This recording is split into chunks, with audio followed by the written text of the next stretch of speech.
फरार निलेश चव्हाणच्या नेपाळमधून आवडल्या मुसक्या वैष्णवीच्या बाळाची हेंडसाळ केल्याप्रकरणी कारवाई तर 10 दिवसांनंतर निलेशला बेड्या।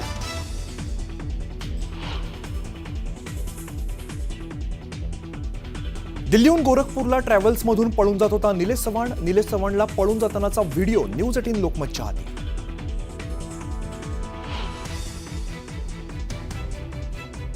जालिंदर सुपेकरांचा हात झटकण्याचा प्रयत्न हगवणींना शस्त्र परवाना मिस दिलाय हे म्हणणं चुकीचं। शस्त्र परवान्याचे अधिकार संबंधित पोलीस आयुक्तांना असतात, सुपेकरांचा दावा।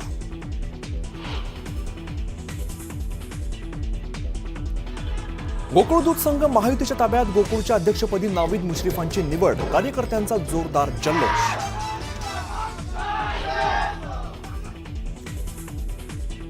हार्वेस्टिंग झालेल्या पिकांचे पंचनामे करून काय करणार? ढेकळांचे पंचनामे करायचे का? माणिकराव कोकाटेंचं पुन्हा एकदा वादग्रस्त विधान।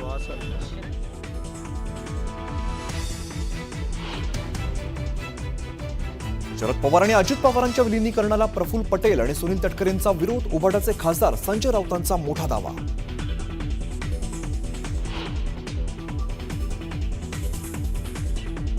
बीडमधील बिंदुसरा धरण मे महिन्यातच ओव्हरफ्लो, नदीकाठच्या गावांना सतर्कतेचा इशारा, बीडकरांची पाण्याची चिंता मिटली।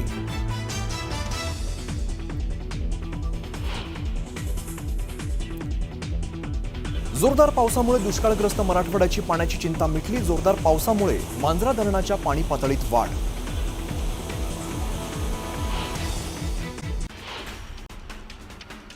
वैष्णवी हगवणे प्रकरणामध्ये निलेश चव्हाणला नेपाळमधून अटक करण्यात आली आहे। वैष्णवीच्या नातेवाईकांना धमकावल्याप्रकरणी निलेश चव्हाणवर गुन्हा दाखल करण्यात आला होता। गोकुळ दूध संघ महायुतीच्या ताब्यात आलेला आहे। गोकुळच्या अध्यक्षपदी नावीद मुश्रीफ यांची निवड झाली, त्यामुळे कार्यकर्त्यांचा जोरदार जल्लोष पाहायला मिळाला। कापणी झालेल्या पिकांचे पंचनामे करून काय करणार? ढेकळांचे पंचनामे करायचे का, असा सवाल मंत्री कोकाटेंनी विचारला। कोकाटेंनी केलेल्या या वक्तव्यामुळे आता नव्या वादाला तोंड फुटलं।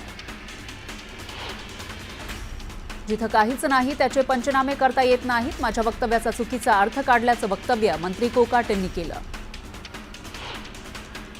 शरद पवार आणि अजित पवारांच्या विलीनीकरणाला प्रफुल्ल पटेल आणि सुनील तटकरेंचा विरोध आहे, असा मोठा दावा शिवसेना युबीटीचे खासदार संजय राऊत यांनी केलाय। संजय राऊत वैफल्यग्रस्त आहेत, त्यांच्या बोलण्याला कुठलाही आधार नाही। अमोल मिटकरींनी संजय राऊतांवर ही टीका केली। राज्यातील महत्त्वाच्या पालिकांसाठी महायुतीचा नो रिस्क धोरण पाहायला मिळत आहे। महायुतीच्या पालिका निवडणुका महायुती एकत्रच लढणार आहे, अशी माहिती महायुतीच्या वरिष्ठ नेत्यांनी दिली आहे। शरद पवारांना पुन्हा नोटीस बजावण्यात यावी, अशी मागणी प्रकाश आंबेडकर यांनी भीमा कोरेगाव आयोगाला केली आहे। भीमा कोरेगाव चौकशी आयोगाकडे प्रकाश आंबेडकर यांनी अर्ज सादर केला। सोलापूरमध्ये शिवसेना जिल्हा प्रमुख म्हणून अमर पाटलांची निवड करण्यात आली आहे। आगामी पालिका निवडणुकीमध्ये शिवसेनेचा झेंडा फडकवण्याचा निर्धार त्यांनी केला आहे। गृहराज्यमंत्री योगेश कदम यांनी उद्धव ठाकरेंना धक्का दिला। दापोली नगरपंचायत ठाकरे गटाकडून हिसकावून घेतली आहे। शिवसेनेच्या कृपा घाग यांनी शिवसेनेमध्ये प्रवेश केल्यानं ममता मोरेंविरोधात अविश्वास प्रस्ताव दाखल करत नगराध्यक्षपदी कृपा घाग यांची वर्णी लागली। 2000 पेक्षा जास्त सरकारी कर्मचारी महिलांनी लाडक्या बहीण योजनेचा लाभ घेतल्याप्रकरणी चौकशी सुरू आहे। या लाडक्या बहिणींनी चुकीच्या पद्धतीने या योजनेचा लाभ घेतला, त्यांना आता लाभ मिळणार नाही, असं वक्तव्य गिरीश महाजन यांनी केलं। सातारा जिल्ह्यामध्ये शरद पवारांना आणखी एक धक्का बसणार आहे। निष्ठावंत पाटणकर घराणं पवारांची साथ सोडणार आहे। विक्रमसिंग पाटणकर भाजपमध्ये प्रवेश करण्याची चर्चा आहे। अजित पवार गटाचे जिल्हाध्यक्ष संजय पवार यांनी एकनाथ खडसेंना पक्षात येण्याची ऑफर दिली आहे। याला सहकार मंत्री बाबासाहेब पाटलांनी दुजोरा दिला। अशा गोष्टी सर्वांसमोर नाही तर खासगीत बोलायच्या असतात, असं म्हणत त्यांनीही अप्रत्यक्षपणे खडसेंना ऑफर दिली। अनिल देशमुख यांचे निकटवर्तीय शरद पवार गटाचे नागपूर जिल्हा परिषदेचे माजी उपाध्यक्ष चंद्रशेखर चिखले यांनी पदाचा राजीनामा दिला। ते लवकरच भाजपमध्ये प्रवेश करणार असल्याची चर्चा आहे। मला लोटांगण घालण्याची आवश्यकता नाही, तुमच्या वरिष्ठांशी आजही माझे संबंध चांगले आहेत, असं म्हणत एकनाथ खडसेंनी गिरीश महाजन यांना प्रत्युत्तर दिलं. ओडिशाच्या भुवनेश्वरमध्ये मुख्य सरकारी इंजिनियरच्या घरी टाकलेल्या छाप्यात घबाड सापडलं. यावेळी 2 कोटीपेक्षा जास्त रोकड जप्त करण्यात आली. दरम्यान छाप्यावेळी इंजिनियरना घाबरून नोटांची बंडलं घराबाहेर फेकल्या. महाराष्ट्राला परकीय गुंतवणूकदारांची पहिली पसंती पाहायला मिळते. राज्याची देश पातळीवर आघाडी आहे. आर्थिक वर्ष 2024-25 मध्ये देशाच्या 40% गुंतवणूक एकट्या महाराष्ट्रात झाली आहे. फार्मा कंपनीच्या व्यावसायिकांना ड्युप्लेक्ससाठी तब्बल 639 कोटी रुपये मोजले. भारताच्या इतिहासातील सर्वात महागडा व्यवहार हा मुंबईतील बरळीमध्ये झाला. नीट पीजी परीक्षेबाबत सुप्रीम कोर्टानं महत्त्वाचा निर्णय घेतलाय. नीट पीजी परीक्षा 15 जूनला होणार आहे. एकाच शिफ्टमध्ये या परीक्षा होणार आहेत. वरिष्ठ पोलीस अधिकारी जालिंदर सुपेकर यांनी स्पष्टीकरण दिलंय. हगवणेंना शस्त्र परवाना मीच दिलाय हे म्हणणं चुकीचं आहे. शस्त्र परवान्याचे अधिकार संबंधित पोलीस आयुक्तांना असतात, असा दावा जालिंदर सुपेकर यांनी केला. धाराशिव जिल्ह्यातील येडशी परिसरामध्ये मुसळधार पावसानं हजेरी लावली. त्यामुळे लातूर आणि बार्शी मार्गावर पाणी झालं. जागोजागी पाणी साचलं. त्यामुळे रस्तेही खचले, तर रस्ता खचल्यानं जीव धोक्यात घालत नागरिकांना प्रवास करावा लागला. मराठवाड्यातील 8ही जिल्ह्यांमध्ये मागील 24 तासात दमदार पाऊस झाला. 680 गावांमध्ये अतिवृष्टीची नोंद झाली आहे, तर सर्वाधिक पावसाची नोंद जालना जिल्ह्यात झाली. बीडमध्ये झालेल्या मुसळधार पावसामुळे बिंदुसरा धरण ओव्हरफ्लो झालं. सांडव्यातून पाण्याचा विसर्ग सुरू झाला. त्यामुळे बीडकरांच्या पाण्याचा प्रश्न मिटलाय. बीड शहराला पाणी पुरवठा करणारा बिंदुसरा धरण पूर्ण क्षमतेनं भरलंय.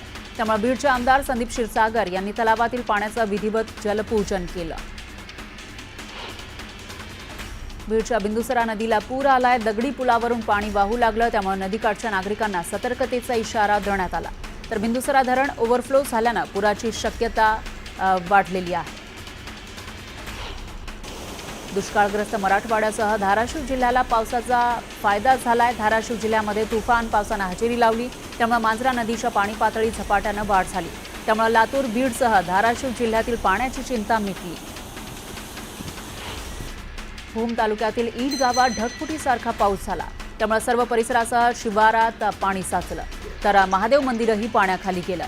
शेतातही पाणी साचलं. त्यामुळे शेतकऱ्यांचं मोठं नुकसान झालं.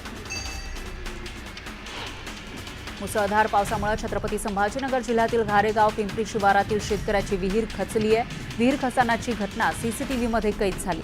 अवघ्या काही सेकंदातच विहीर जमीनदोस्त झाली. त्यामुळे शेतकऱ्याचे तब्बल 10 ते 12 लाखांचं नुकसान झालं.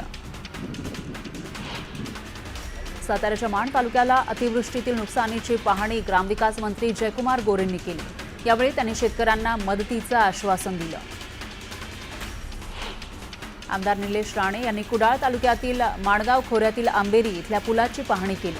तसंच दुकानवाड इथल्या गावांना जोडणाऱ्या नव्या पुलाचं काम सुरू आहे आणि त्या कामाची पाहणीही त्यांनी केली.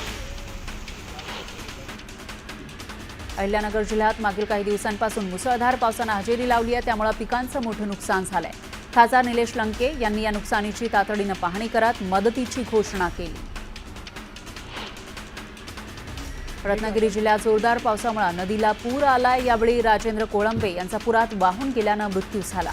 राज्यमंत्री योगेश कदम यांना कुटुंबियांचं सांत्वन त्यांनी केलं आणि 4 लाखांचा धनादेश दिला.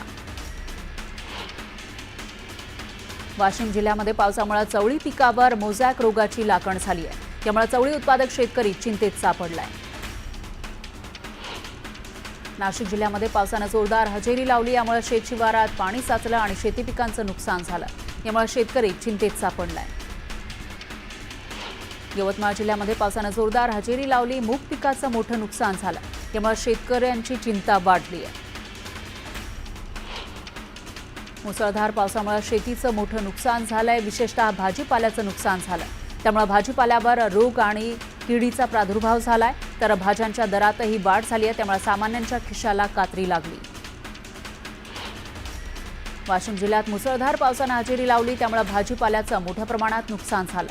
भाज्यांचे दर वाढूनही शेतकऱ्यांचं मात्र नुकसान होतंय. जळगाव जिल्ह्यात झालेल्या मुसळधार पावसामुळे 753 गावातील 17,154 शेतकऱ्यांना फटका बसलाय. केळीसह फळ पिकांचं मोठं नुकसान झालं आहे. जवळपास 10,632 हेक्टरवरील पिकांचं नुकसान झालं. त्यामुळे शेतकऱ्यांकडून नुकसान भरपाईची मागणी केली जाते. सोलापूर तालुक्यातील कासेगाव इथल्या ओढ्याला पूर आला. मागील 3 ते 4 दिवसात पावसानं दमदार हजेरी लावली. त्यामुळे नदी नाल्यांसह ओढे तुडुंब भरून वाहत आहेत.